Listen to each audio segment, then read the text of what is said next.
लेकिन हमने किसी दूसरे से, अगर मान लो किसी लड़की के पास 4-5 पेंसिल कुछ है और दूसरे के पास नहीं है, तो मैं आई यहाँ के उससे छीन के उसको दे दिया, तो उससे मुझे लाभ नहीं मिल रहा, कोई पुण्य नहीं मिल रहा, भगवान मुझे उसका कोई पुण्य नहीं देगा, उसका मुझे खामियाजा सजा भुगतनी ही पड़ेगी। तो एक डाकू थे, उनका नाम था रत्नाकर। क्या नाम था? रत्नाकर नाम के एक डाकू थे। लेकिन वो एक बहुत अच्छे परिवार में उन्होंने जन्म लिया था, ब्राह्मण परिवार में।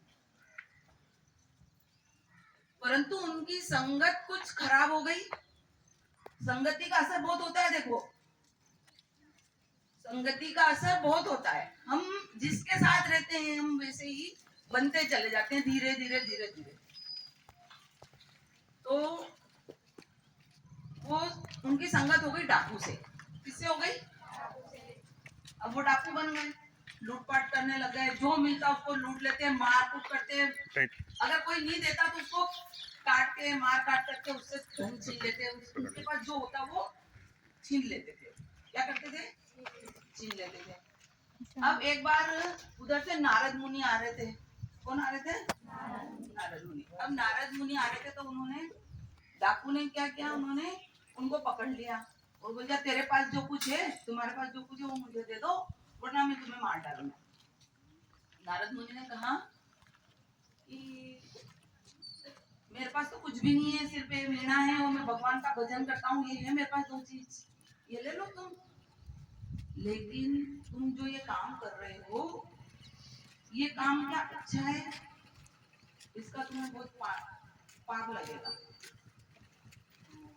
वो बोलते हैं भाई मेरे को क्यों पाप लगेगा, मैं तो अपने परिवार का पालन पोषण कर रहा हूँ, ढंग से परिवार का गुजारा बसर कर रहा हूँ, तो पाप तो सबको लगेगा, केवल मुझे थोड़ी लगेगा, पाप तो सबको लगेगा। अब मैं घर का मुखिया हूँ तो मुझे तो उसका पालन पोषण करना है ना।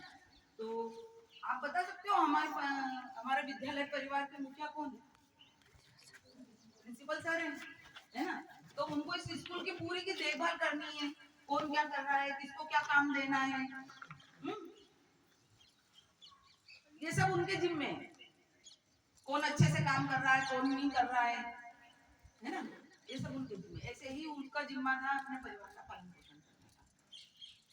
तो नारद मुनि कहते हैं कि भाई तो पूछ ले घर जाके सबसे कि भाई इस पाप के तुम भी भागीदार हो क्या? तो वो तो मैं जाऊंगा, इसमें आप तो चले जाओगे। वो क्या करता है कि नारद मुनि को रस्सी से बांध करके घर जाता है। सबसे पहले अपने माता पिता से पूछता है कि जो मैं पालन पोषण कर रहा हूँ आप लोगों का, गुजर बसर हो रही मेरी घर से, मेरी जो दासा बने से या मैं जो छीन रहा हूँ, जो पाप कर रहा हूँ, उसमें आप भी हिस्सेदार हो, क्योंकि इसमें आप भी खा रहे हो।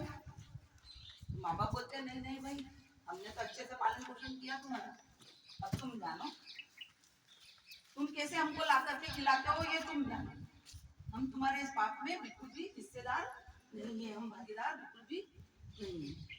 वो अपनी पत्नी से पूछता है कि मैं तुम्हें इतना आभूषण वगैरह ला कर देता हूँ, तो इसमें मेरे इस पाप में तुम भी भागीदार हो? पत्नी बोलती मैं कभी भागीदार नहीं, ये तुम्हारी जिम्मेदारी है कि मेरा पालन पोषण तुम करो। ऐसे ही बच्चों के पास गया, बच्चों ने भी यही जवाब दिया कि हर माँ बाप का कर्तव्य होता है, तो हमारे कुछ कर्तव्य भी होते हैं तो उसके साथ कुछ अधिकार भी होते हैं, ये तुम्हारे सामाजिक में है। तो वो बोल रहा कि बच्चे बोलते हैं कि आपका कर्तव्य है हमारा पालन पोषण करना। अब उसको दिमाग में आ जाती है कि भाई अरे मैं इतना काम कर रहा हूँ, इतना मतलब लोगों को लूट रहा हूँ, इतना कर्म कांड कर रहा हूँ, और उसका तो सारा प्रति जो सजा भुगतनी है वो मुझे भुगतनी है, परिवार वाले तो इसमें हिस्सेदार है ही नहीं। तब वो वापस आता है और नारद मुनि से कहता है कि अब मेरा इसका क्या प्रायश्चित है। नारद मुनि उनको कहते हैं कि भाई तुम राम राम बोलो, राम राम जपो। लेकिन उन्होंने इतने कर्म किए थे कि उनके राम नाम भी नहीं बोल पा रहे थे। तब नारद मुनि ने कहा अच्छा चलो उल्टा बोलो, मरा मरा मरा, तो उसमें भी राम राम आ गया। तो उनकी बहुत अच्छी सदगति हुई और वह जैसे ही उनकी संगति अच्छी हुई, नारद मुनि से उनका मिलन हुआ, वो एक बहुत बड़े विद्वान महाकवि बने। कोई बता सकता है कि कौन बने थे? उन्होंने एक बहुत बड़े महाकाव्य की रचना की थी, वाल्मीकि। शाबाश, बहुत अच्छी बात है। जैसे ही उन्हें अच्छी संगत मिली, वो एक बहुत बड़े महाकवि हुए और उन्होंने महाकाव्य रामायण की रचना की। तो आप लोग कोई बता सकते हो कि हमें अभी इससे क्या शिक्षा मिल रही है इस कहानी से?